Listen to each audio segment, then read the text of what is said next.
Hey guys, this is Dr. Sandy with another exciting video for you and your family and friends. Today we're going to talk about the top 3 ways to deal with sciatica.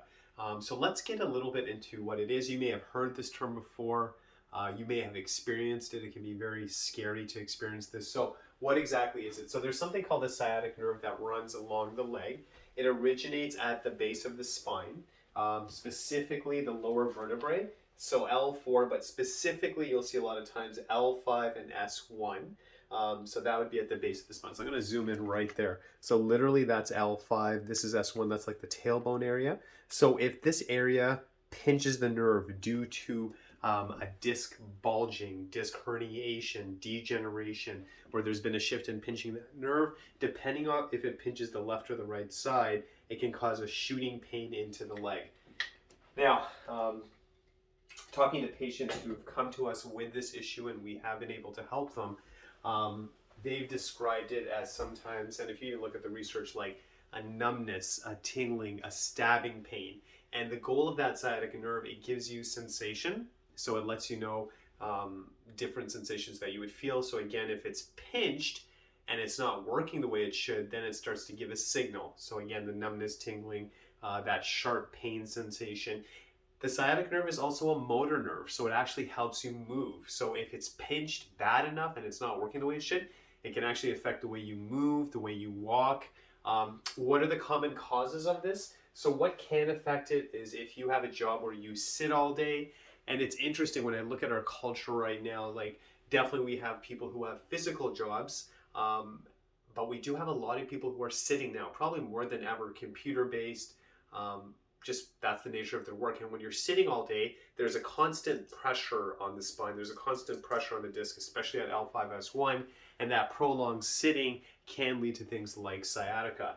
Now, another thing I've usually seen as well is that just like most things with the human body, it's always gradual. So I'll talk to a patient, they'll say, yeah, I used to get it once in a while. It's just becoming more frequent. It's getting more intense. So your body is always trying to communicate with you. It's trying to let you know that there's a problem. And then when the symptom gets stronger, it's trying to grab your attention. So my wisdom that I'd like to share with you is, first of all, we should be proactive with our spine, take care of it before the symptoms show up. But if the symptoms show up in those earlier stages, if you take action, if you get professional help, if you see the chiropractor, what's nice is that it'll be a very stress-free process. Chance of success is much, much higher, better outcomes. Everything just goes better. So the best time to take care of the spine is before the breakdown, but if you have those early stages of breakdown where you're like, it's not that bad, I kind of stretch it out, that would be a good time to get it assessed, obviously if it keeps reoccurring. And then that last stage is when it gets really bad. And then, I've seen people where they can't move properly. It's almost debilitating. They need assistance.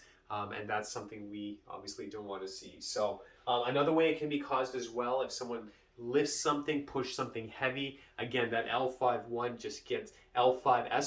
gets jammed. It pushes on those nerves, and then you get that shooting, numbness, tingling sensation. So if you're listening to this and you are computer-based, if you sit most of your day, get up. You've heard this so many times for different reasons, but every hour, every 2 hours, try to get up. You want to move. When you're moving, you're actually pumping the disc. Things are moving.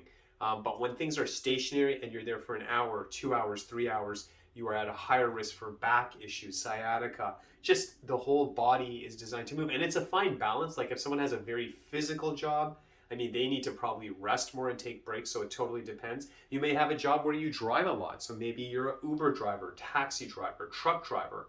If you're sitting all day, again, we can see this sciatic type pain. And then it can affect even driving, it can affect sleeping. It is very intense. If you look at the face of someone who has sciatica, they are in pain, they'll do anything, I understand there's a time and place for like maybe a painkiller and stuff, but we want to get to the root cause of it. And in most cases, if you look at the research too, they recommend conservative care, chiropractic, obviously adjusting it, exercises, doing those kind of things. If it gets really bad though, yes, you may need a surgical intervention, you may need an injection, but that's the name of the game. If you can do things in those early stages, natural healthcare is amazing, chiropractic is amazing, but if you wait till it gets really bad, then your options are limited and they get more aggressive.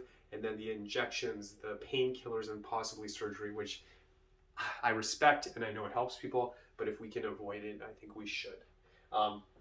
So we're going to take frequent breaks. The other thing, again, and as I share this with you, it totally depends.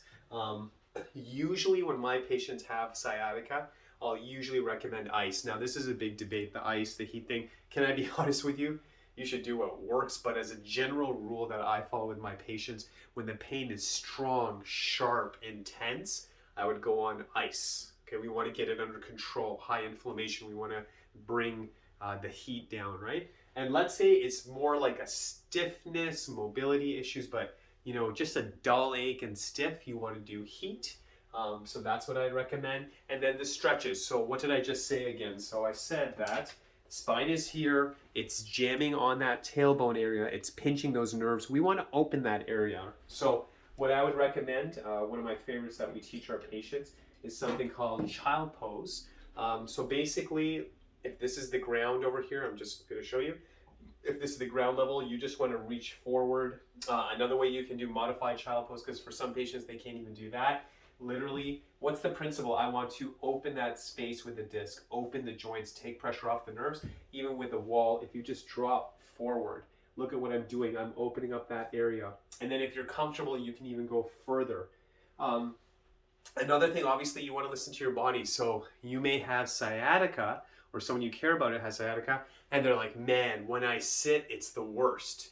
Obviously avoid that. You know, I have sciatica, but it's horrible if I walk. You know, listen to those signals. And also another thing, please, I've seen most people, 90% of the population, have this amazing work ethic. They have that pain and they're like, you know, I gotta go to work and I gotta go to work and I can't take time off. Obviously, I mean, if you think you can handle it, but if you need a few days rest, that's okay. That's okay, you know, because you may go back to work, it may aggravate it, and we don't want it to get more severe, obviously. So, and as I said, you know, you want to do the breaks, you're going to do icing and stretching. If it keeps showing up, if it's getting worse over time, please consult a professional.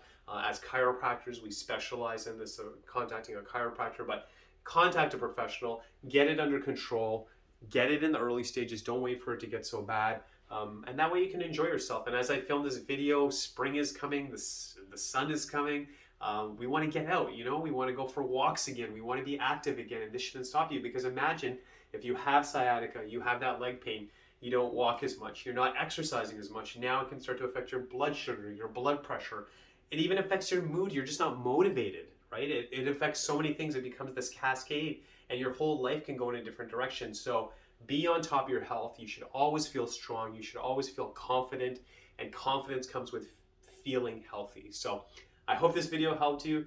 If you got value out of this video, please like, share, subscribe, leave a comment if you enjoyed the video. And as always, God bless you. Dr. Sandy signing off.